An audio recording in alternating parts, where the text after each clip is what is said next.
नमस्कार दोस्तों। देखिए, ये जो टॉपिक हमारा चल रहा था करेक्ट फॉर्म ऑफ वर्ब का, उसकी कुछ एक्सरसाइज हैं। ये पास्ट टेंस की एक्सरसाइज हैं जो हमें करनी है। पिछले वीडियो में हमने देखा था कि एडवर्ब कौन कौन सी हैं। उन एडवर्ब के आधार पर ये पास्ट इंडेफिनिट की एक्सरसाइज है। सभी कंपटीशन क्लासेस के लिए और 6, 7, 8, 9, 10, 11, 12 सब के लिए ये करेक्ट फॉर्म ऑफ वर्ब का टॉपिक इम्पोर्टेंट है, तो इसको ध्यान से देखिएगा। उम्मीद करता हूँ बहुत अच्छी तरह से समझ में भी आएगा। देखिए, शुरू करते हैं। आई खाली जगह गेट ए लेटर 2 days अगो। अब इस वाक्य में हमें देखो, जब भी हम टेंस भरना सीखते हैं तो उसमें 3-4 चीज़ों का विशेष ध्यान रखते हैं। सबसे पहले वाक्य का देखते हैं टेंस, टेंस के बाद देखते हैं हम सेंटेंस, और सेंटेंस के बाद देखते हैं हम सब्जेक्ट। सब्जेक्ट अगर सिंगुलर है तो सिंगुलर वर्ब और प्लूरल है तो प्लूरल वर्ब। तो इस वाक्य में हमने एडवर्ब से टेंस का पता लगा लिया। टेंस है पास्ट का इंडेफिनिट। अब पास्ट का इंडेफिनिट में सेंटेंस देखें हम तो अफर्मेटिव सेंटेंस है। अफर्मेटिव सेंटेंस में वर्ब की सेकंड फॉर्म आती है, तो गेट की सेकंड फॉर्म होती है गॉट। अफर्मेटिव सेकंड सेंटेंस में सेकंड फॉर्म आती है, इसलिए गेट की सेकंड फॉर्म लगा दी हमने गॉट। अगला ये देखते हैं, यस्टरडे इवनिंग आई खाली जगह टीवी। अब यहाँ कोष्टक में दिया हुआ है वॉच, कोष्टक में है वॉच। अब देखिए, ये है यस्टर इवनिंग। अब यस्टर मतलब पिछला, तो पास्ट इंडेफिनिट, और जब टेंस पास्ट इंडेफिनिट हो जाता है तो सेंटेंस आप देखिए अफर्मेटिव है, सब्जेक्ट एक वचन है, और कैसा भी हो इसमें सब्जेक्ट के का कोई इश्यू नहीं होता। इसलिए वॉच की हमें कौन सी फॉर्म लगानी है? पास्ट इंडेफिनिट के साधारण वाक्य में सेकंड फॉर्म आती है वॉच। ओके, तीसरा सेंटेंस, वी खाली जगह spend our holidays in Delhi last week. यहाँ टेंस देखा तो पास्ट इंडेफिनिट, पास्ट इंडेफिनिट का वाक्य अफर्मेटिव है। अफर्मेटिव में वर्ब की सेकंड फॉर्म आती है, स्पेंड की सेकंड फॉर्म होती है स्पेंड। स्पेंड की सेकंड फॉर्म क्या होती है? स्पेंड। चौथा, टीना खाली जगह work hard for last 3 years। अब देखिए, यहाँ आ गया सिंस या four plus past time. Last past को बताना है तो सिंस 4 प्लस पास्ट टाइम आ गया। इसका मतलब पास्ट का परफेक्ट कंटिन्यूअस टेंस है। कौन सा है? पास्ट का perfect continuous. Past perfect continuous की हेल्पिंग वर्ब हैड बीन, और वर्क की आईएनजी फॉर्म क्या हो गई? वर्किंग।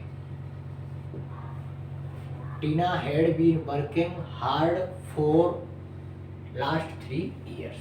पांचवा क्वेश्चन देखते हैं।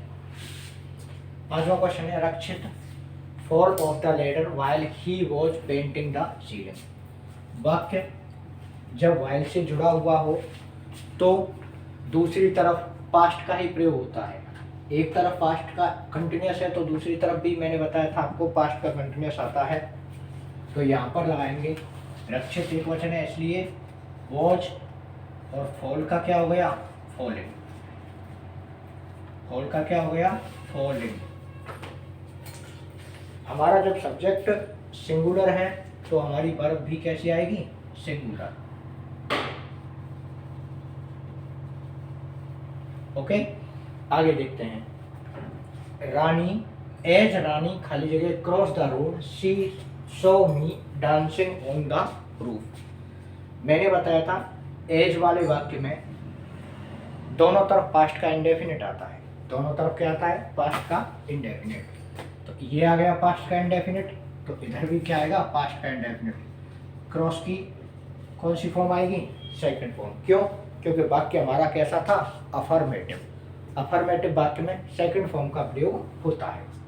अगला, a strong wind was blowing. अब यहाँ पर देखिए पास्ट का कंटिन्यूअस आ रहा है और वाक्य वेन से जुड़ा हुआ है ना। जब वाक्य वेन से जुड़ा हुआ है और एक तरफ पास्ट का कंटिन्यूअस है तो दूसरी तरफ पास्ट का इंडेफिनिट लगाएंगे।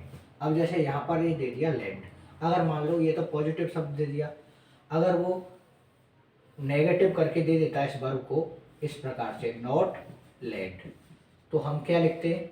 हम लिख देते पास्ट के इंडेफिनिट की हेल्पिंग वर्ब हो गई डिड, उसके बाद लिख दिया नोट और लैंड, ये हो गया आपका। अगर मान लो ये नोट नहीं दिया, जैसे दिया नहीं था, नहीं देखने के हिसाब से अगर हम लिखें तो लैंड की सेकंड फॉर्म हो जाएगी लैंडेड। क्या हो जाएगी? लैंडेड। अगला वाइल, अगला देखते हैं। वाइल दे खाली जगह play cards the baby was sleeping. अब यहाँ पे कह रहा है कि बेबी वॉज स्लीपिंग, तो ये क्या हो गया? पास्ट का कंटिन्यूस है ना, और बाकी किससे जुड़ा हुआ है? वाइल से, तो इधर भी पास्ट का कंटिन्यूस आएगा। दे के साथ वर्ब क्या आएगी? वर, और प्ले की फोर्थ फॉर्म क्या होगी? प्लेइंग। प्ले की फोर्थ फॉर्म क्या होगी? प्लेइंग। अगला देखते हैं।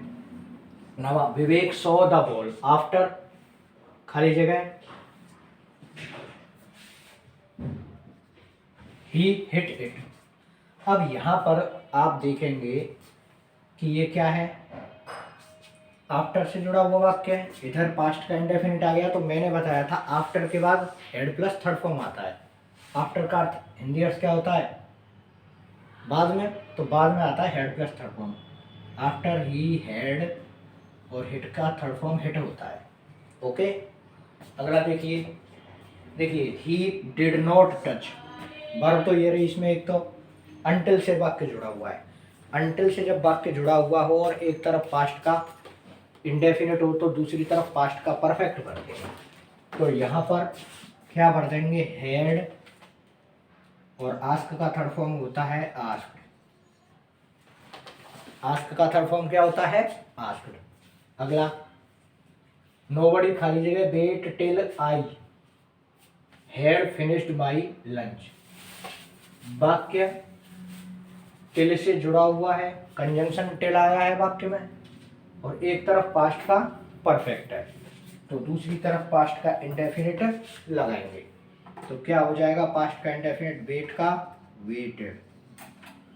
वेट का क्या हो गया? वेटेड। अगला, बिफोर खाली जगह बिफोर सी खाली जगह प्ले ए सॉन्ग। आप देखिए वाक्य किससे जुड़ा हुआ है? बिफोर से। तो मैंने बताया था बिफोर के पहले तो हेड प्लस थर्ड फॉर्म आता है, और बिफोर के बाद में क्या आता है? वर्ब की सेकंड फॉर्म। तो यहाँ पर देखो ये बाद वाला वाक्य है, इसको पहले वाला वाक्य है, इसको बाद में लिख दिया, तो इधर तो थर्ड फॉर्म इसने लगा दी, तो दूसरी तरफ कौन सी फॉर्म आएगी? Second form. प्ले की सेकंड फॉर्म क्या होती है? प्लेड। प्ले की सेकंड फॉर्म क्या होती है?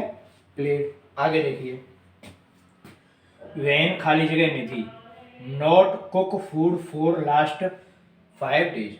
वाई के बाद में खाली जगह और फिर खाली जगह। ध्यान देने की बात यह है, जो कुछ हेल्पिंग वर्ब एक से अधिक शब्दों की हो सकती हैं।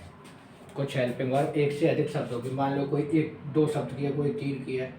तो ध्यान देने की बात यह है कि ये जो पहला शब्द है हेल्पिंग वर्ब, इससे तो प्रश्न बना लेते हैं, और बाकी के जो भाग हैं उसको सब्जेक्ट के बाद में लिखते हैं, है ना। और अगर नोट लगाना होता है तो सब्जेक्ट के तुरंत बाद क्या लगाते हैं? नोट। सब्जेक्ट के तुरंत बाद क्या लगाते हैं? नोट। जैसे वन पहली हेल्पिंग वर्ब का पहला भाग, उसके बाद हम लगाते हैं सब्जेक्ट, और उसके बाद लगाते हैं नोट, फिर दूसरा या तीसरा भाग जो भी हैं उनको लिखते हैं। तो यहाँ पर निधि के साथ में, क्योंकि यह फॉर लास्ट 5 days लिखा हुआ है, पास्ट परफेक्ट कंटिन्यूस है, तो निधि के साथ क्या आएगा? हैड। नेगेटिव है इसलिए क्या लगा दिया? नॉट, और उसके बाद बीन, और कुक की चौथी फॉर्म कुकिंग। तो मैंने कहा था हेल्पिंग वर्ब दो भागों में, ये तीन में भी हो सकती है, जैसे will have been, shall have been, तीन भाग होते हैं, तो वही नियम फॉलो हुआ। तो पहला शब्द लिख दिया, दूसरा लिख दिया, बीच में सब्जेक्ट और नॉट आ गए। अगला देखते हैं, खाली जगह यू खाली जगह live in Indore for previous 10 years। अब ये पास्ट का परफेक्ट कंटिन्यूस है, क्योंकि सिंस फोर के बाद में प्रीवियस आ गया, है ना। तो यहाँ पर लिखेंगे हेल्पिंग वर्ब हैड, उसके बाद बी, लिव का चौथी फॉर्म लिविंग, पास्ट का बड़ा सिंपल सा फॉर्मूला है, यस्टर प्रीवियस लास्ट और टेंस हो गया past, yester previous last tense हो गया पास्ट। धन्यवाद दोस्तों, उम्मीद करता हूँ समझ में आया होगा। समझ में आया है तो लाइक शेयर और सब्सक्राइब जरूर करें। Thank you.